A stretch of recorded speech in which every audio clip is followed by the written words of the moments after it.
کیونکہ جو خاتون خانہ ہے اس کو ہم نے اس لیے سلیکٹ کیا ہوا ہے مالی معاونت کے لیے کہ وہ ہمارے خیال میں بہتر طریقے سے جو ہے وہ اس کی سپینڈنگ کر سکتی ہے اس مالی معاونت کی.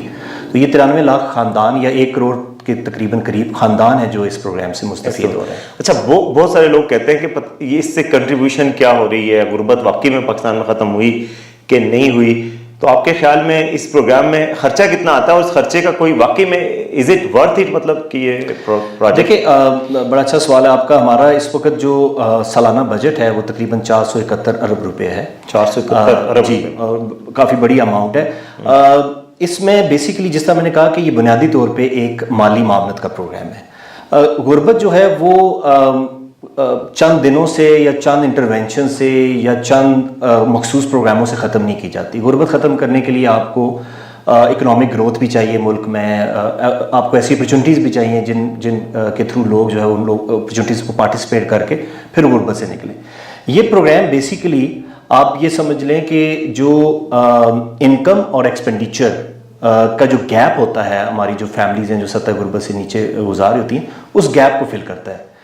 میں اس کی چھوٹی سی مثال دیتا ہوں کہ اگر کسی کی ماہانہ جو آمدن ہے وہ 25,000 روپیہ ہے لیکن ان کے اخراجات جو ہیں وہ 28 یا 30,000 ہیں، تو وہ کیا کریں گے؟ ان کے پاس کیا آپشن ہے اس 3,000 کے گیپ کو فل کرنے کے لیے؟ ان کے پاس آپشن یہ ہے وہ کسی سے قرض مانگیں گے، ان کے پاس آپشن یہ ہے وہ بھیک مانگیں گے یا کوئی بھی ایسا کام کریں گے کیونکہ انہوں نے اپنا گزر بسر تو کرنا ہے. تو بے نظیر انکم سپورٹ پروگرام یا حکومت پاکستان جو ہے بنیادی طور پر وہ آمدن اور جو ان کے اخراجات ہیں اس گیپ کو اس مالی معاونت کے ذریعے فل کر رہے ہیں. اور obviously یہ امداد اتنی زیادہ نہیں ہے کہ اس مدد سے لوگ سطح غربت سے جو ہے وہ اپنا اوپر چلے جائیں گے، اس کے لیے وقت درکار ہے. لیکن اگر یہ مالی معاونت نہ ہو تو جو لوگوں کو ہم سپورٹ کر رہے ہیں جو سطح غربت سے نیچے زندگی گزارے وہ مزید سطح غربت سے نیچے چلے جائیں گے، بیکاز ان کو اپنی خوراک، بچوں کے کپڑے، بچوں کی تعلیم اس کو مینج کرنے کے لیے کہیں نہ کہیں سے ان کو کہیں نہ کہیں سے آمدن ریکوائرڈ ہے.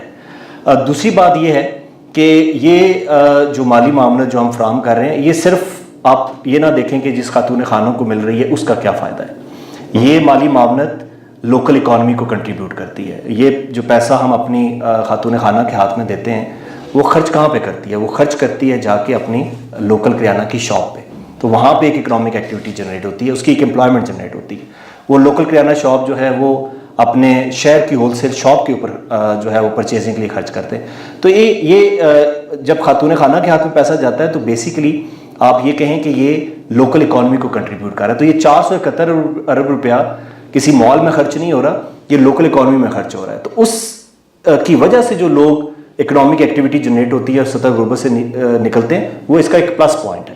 اچھا، تو یہ لیکن کچھ لوگوں کا دیکھیں ایک اور اعتراض جو لوگوں کی طرف سے آتا ہے، وہ کچھ لوگوں کی طرف سے آتا ہے، مطلب ان لوگوں کی طرف سے نہیں جو بینیفیشری ہیں، لیکن کچھ لوگوں کی طرف سے یہ اعتراض آتا ہے کہ جی یہ اتنے پیسے 471 جاب کریشن پہ لگ سکتے تھے، لوگوں کو فعال شہری بنانے میں، کارآمد شہری بنانے میں استعمال ہو سکتے تھے.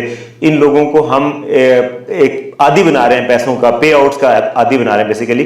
تو آپ کے خیال میں ایک یہ طریقہ نہیں تھا کہ اگر ہم ان کو کوئی ہنر سکھا دیتے، جس طرح کہ ہمارے اسلام میں بھی ہے کہ ہنر سکھا دیں وہ خود سیلف سفیشینٹ ہو جائیں، یہ ہنر سکھانے میں اور اس میں کوئی آپ سمجھتے نہیں ہے کہ کیا پھر آپ کا آرگومنٹ کیا ہوگا اس کے جواب؟ دیکھیں وسیم صاحب، جب پیٹ میں کھانا ہی نہیں ہے اور بچے بھوکے ہوں تو جو ہنر ہے یا کسی اور ایکٹیویٹی میں کیسے لوگ پارٹیسپیٹ کریں گے؟ سب سے بنیادی جو ضرورت ہے وہ کھانا ہے، نہ صرف اپنا کھانا بلکہ بچوں کے لیے کھانا.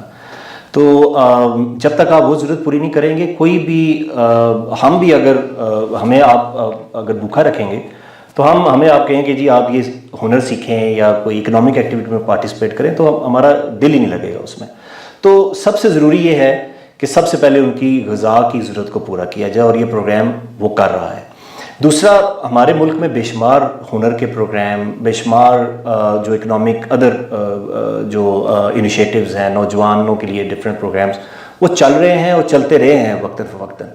لیکن یہ جو تنقید کرتے ہیں نا، بیسیکلی میں آپ کو تھوڑا سا یہ ایک کڑوی بات ہے، یہ وہ لوگ ہیں جو سوشل میڈیا پہ بیٹھ کے جنہوں نے کبھی بھوک نہیں دیکھی.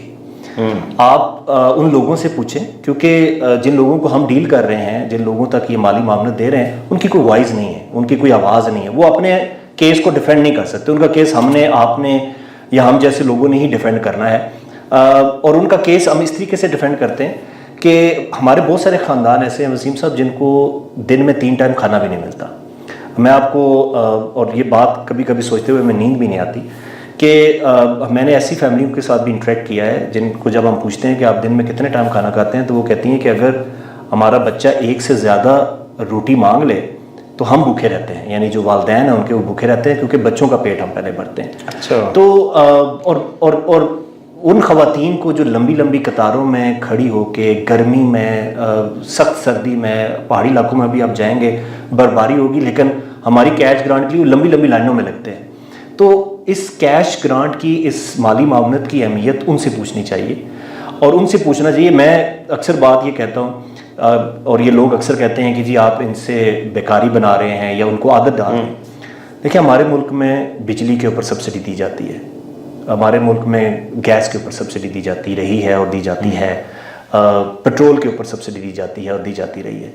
उसका तो गरीब को कोई फ़ायदा नहीं है, वो तो अमीर आदमी सबके लिए होती है। हाँ, आपने अक्सर देखा होगा कि जब पेट्रोल की या गैस की या बिजली की प्राइसेस बढ़ती हैं तो सबसे ज़्यादा सोशल मीडिया के ऊपर शोर इसका उठता है। वो कौन बेसिकली शोर करता है?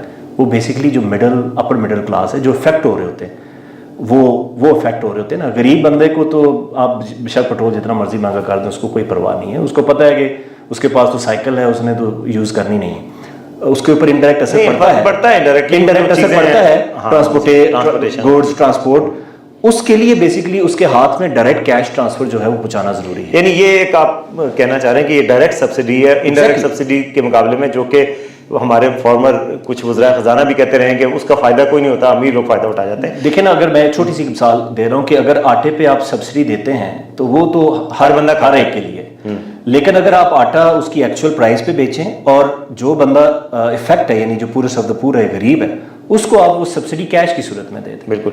अच्छा, इससे फिर अगला सवाल ये पैदा होता है कि ये जो लोग आपने चुने हैं ये वाकई पूरा ऑफ द पुअर हैं भी कि नहीं है? इस चीज़ को असरटेन करने का क्या आपका क्राइटेरिया होता है कि आपके जो बेनिफिशरीज हैं वो रियल में नीडी हैं, रियल में डिजर्विंग हैं? इस चीज़ के लिए क्या आपके असेसमेंट्स का क्या अंदाज़ा होता है? देखिए, हमारा जो सिलेक्शन का प्रोसेस है वो मुकम्मल तौर पर एक साइंसी बुनियादों के ऊपर चल रहा है। हम करते ये हैं कि हमारा एक तकरीबन 63 सवालों का एक क्वेश्चनर है, परफॉर्मा हम उसको कह सकते हैं, वो हम हर घराने का फिल करते हैं। सवाल जवाब होते हैं, बेसिकली हम उनके एसेट्स के ऊपर, उनके जो सासाजात हैं घर पे, उनके घर में रहने वाले जो फैमिली के अफराद हैं, उनकी एजुकेशन, उनकी एम्प्लॉयमेंट, उनका सारा स्टेटस जो है वो हम उन सवालों के ज़रिए जांचने की कोशिश करते हैं। हमारा तरीकाकार ये है कि हम वो सवाल जवाब करते हैं, उस सवाल जवाब करने के बाद हर सवाल को एक सर्टन स्कोर एलोकेट करते हैं। उसके बाद ऑटोमेटिकली उनका एक गुर्बत का स्कोर कैलकुलेट होता है और जितने भी घराने हैं वो 0 से लेके 100 के स्कोर में डिवाइड कर दिए जाते हैं। 0 से हम स्टार्ट करते हैं, जहाँ पे हम समझते हैं कि हमारे पास जो फाइनेंशियल रिसोर्सेज अवेलेबल हैं, जहाँ तक हम लोगों को इमदाद दे सकते हैं, वहाँ पे हम उसको स्टॉप कर देते हैं। यानी अब इस वक्त हमारा जो रकम फराहम करने का क्राइटेरिया है वो ये है कि जिसका स्कोर 0 से लेके 32 तक है वो इस प्रोग्राम के लिए एलिजिबल है। यानी 32 से ज्यादा जिसका होगा वो एलिजिबल नहीं होगा। अब उसमें ये जो 93 लाख खानदान है वो इस 32 स्कोर से नीचे, तो इस पे किसी की कोई डिस्क्रिशनरी, किसी की कोई पावर इसमें शामिल नहीं है। मैं इस प्रोग्राम का डायरेक्टर जनरल हूँ, या मेरे प्रोग्राम के जो सेक्रेटरी हैं, हमारे प्रोग्राम के जो चेयरमैन हैं, किसी की कोई पावर नहीं है कि किसी को शामिल कर सके या किसी को प्रोग्राम से निकाल सके। सिर्फ एक ही तरीका है, जो सर्वे हम करते हैं उस सर्वे में लोगों ने पार्टिसिपेट करना है और अगर उनका स्कोर हमारे मेयार के जो 32 हमने स्कोर डिटरमिन किया हुआ अगर उससे नीचे आता है तो उनको प्रोग्राम्स में बेनिफिट मिल जाएगा, अदरवाइज। और सर्वे कितना रिलायबल है? क्या सर्वे में ये इट्स देयर वर्ड ओनली या कोई वेरिफिकेशन भी होती है कि जो बात कह रहे हैं वो सही बात भी है कि नहीं? देखिए, कुछ सवालों के ऊपर हम क्रॉस वेरिफिकेशन करते हैं। हमारा जिस तरह हमारा एक सवाल है कि गाड़ियों की ओनरशिप के ऊपर, तो हमारे पास एक्सेस है कि हम रियल टाइम वैलिडेट कर लेते हैं नादरा के डेटाबेस से या बाकी